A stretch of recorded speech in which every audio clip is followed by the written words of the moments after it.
exhausted do you feel after video conferencing? How much do you tend to avoid social situations after video conferencing? How emotionally drained do you feel after video conferencing?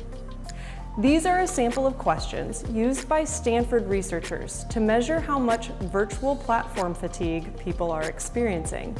The amounts are startling.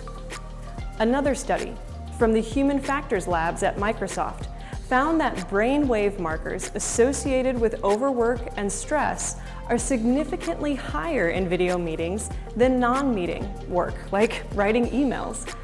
Fatigue begins to set in 30 to 40 minutes into a meeting. Looking at days filled with video meetings, stress begins to set in about 2 hours into the day. Why?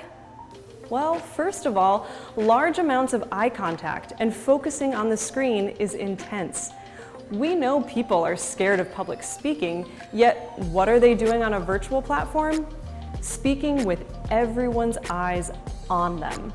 The brain interprets the constant and sustained eye contact as well as the focus on the screen as an intense environment. And over time, that intensity is tiring. Next, we have to see ourselves and often can't see others. We're critical of our own image, and on virtual platforms, we can be confronted with it 100% of the time. That causes stress and can trigger negative emotions. When screens are shared, we can't see the whole group. Next, we aren't moving. Movement helps our cognitive processes, and natural movement is inhibited to stay centered on the screen.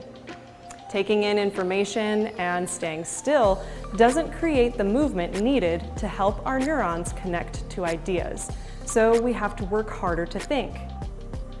Next, we take in data differently than when we're in person. The cognitive load is much higher in video chats. Facial expressions, etc., are all enhanced and more acute. Yet some nonverbal cues are reduced and we can't read the room. That presents a lot our brain has to process and work with compared to in-person discussions. How will this change?